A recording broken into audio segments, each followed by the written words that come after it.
Here it is, and of course, it's very dramatic. It's also very large, and it turns a great many heads as you drive along. Plus, it makes a lot of noise.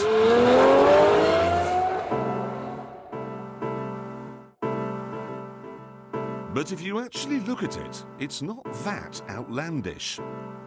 It was actually styled by a Belgian, same chap who did the Audi A2, and there are no big spoilers sprouting out of it. There are no rotating knives. There aren't even any machine guns. The vents only open when the engine gets really hot. The rest of the time, they're hidden away. There's a giant oil cooling aperture on one side of the car, but instead of fitting a fake on the other, they haven't bothered. There's no style for style's sake here. And look at the exhaust pipe. It's the same width as the Channel Tunnel, but there's only one, not 17 like you get in most hypercars. You even get a device that raises the nose for going over speed humps. This is all fine, but what's the point of a Lamborghini that doesn't have space thrusters sticking out of the side? Of course, you still get scissor doors, and when you step inside, you find the steering wheel isn't quite in front of where you're sitting. But there is room for your head, and you can see out. You can even see behind. Then, when you're driving along normally, it feels very civilized. I mean, obviously, it's not a Honda Civic. You can't turn left, for example, because the indicator stalk will hit your knee. And it does 8 miles to the gallon. Or 4. But that said, you don't have to raise your voice to have a conversation. It's got satellite navigation, and it's got air conditioning, which, unlike the air conditioning systems in Lambos of old, isn't like being coughed on by a mouse.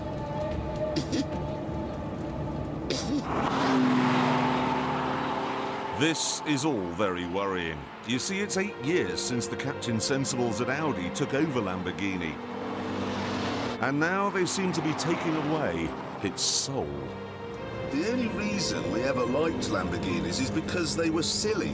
Taking that away is like taking away the sunshine from a summer holiday. You're left with nothing.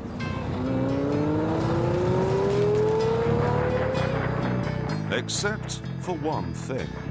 Audi have replaced the lunacy with something else.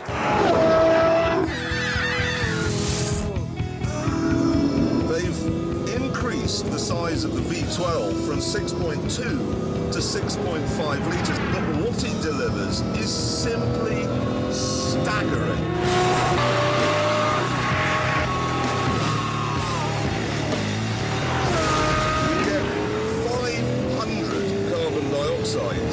And 640 brake horsepower. That's more than you get from a Porsche Carrera GT or a McLaren Mercedes SLR. It's more than you get from a Zonda. The result is spectacular. This is not a light car, but my God, it's fast. Properly, savagely fast. 60 takes 3 and a bit seconds. The top speed is 200 and... Tell you what, let's find out. 160. The fastest anything's gone down here is about 190. That's 200, we're quicker than anything ever. Look at that, 207. 207 miles an hour.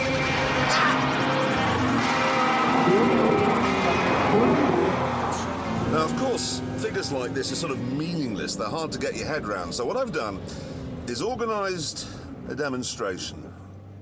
What we have here is a Golf GTI. And what we're going to do now is have a half-mile drag race to show the difference between a fast car and a Murcielago. Okay, now this has Formula One style launch control. What you do is you hit the sport button in a Murcielago, turn the traction control off, and then floor the throttle. When the revs hit 4,000, the clutch will bang in and we'll be off.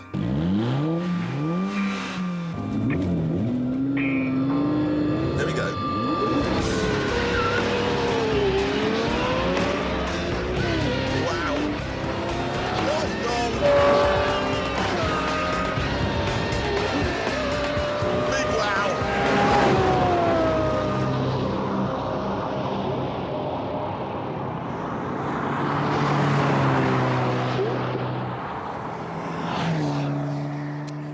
Now, you might imagine that this sort of power doesn't come cheap, and there is some evidence to support that if you look at the options list.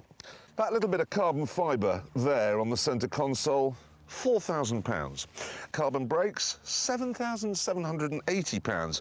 If you want the brake calipers, these things, if you want those painting, that's £600. Transparent engine cover, you see that on the back? £4,000. Flappy paddle gearbox, £6,250. You'd need a flappy paddle head to spend that on one of those.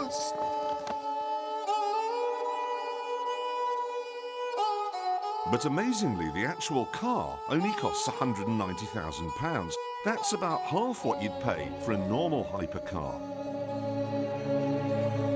So, it's quite well priced, it's hugely powerful, and it's surprisingly elegant.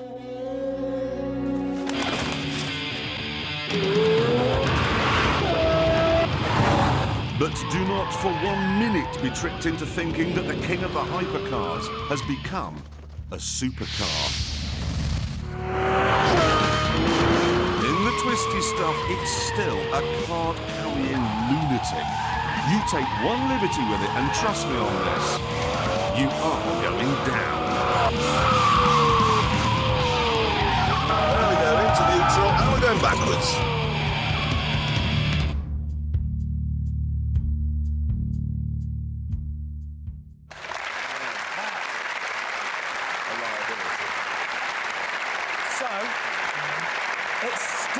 It's still really a car for show-offs and not drivers, then. It's kind of halfway. You see, the thing is if you're in a supercar and you go out there and you reach the limit, you know, the limit of grip, and it will start to slide, and you can hold that slide, because you're on an airfield, it doesn't matter. This, four-wheel drives, you've got tons of grip, tons and tons, and then when you get to the limit, it's off. It's a really dim-witted four-wheel drive system somehow, and you cannot push it beyond the limit. So you can't really drive it to the limit because... Or anywhere near the limit. The punishment then for just overdoing it by 1% is certain death. Absolutely. Happily, however, we have a man on the team who laughs in the face of death. Some say that he sucks the moisture from ducks. And that his crash helmet is modelled on Britney Spears' head. All we know is he's called the Stig. And he's off. Now, show off or not, this is still a fiercely quick car. The question is, can it knock the Koenigsegg off the top of our lap board? Assuming it doesn't bite Stig in the face on the way, it's looking OK so far. The lovemaking was hesitant and tender. He didn't hurt or frighten her as she'd feared. More romantic fiction drivel there as he powers round Chicago, keeping it very tidy, which he has to do because you can't stick the tail out. Here he comes into Hammerhead. Yes, look at that. He's absolutely keeping it on the raggedy edge.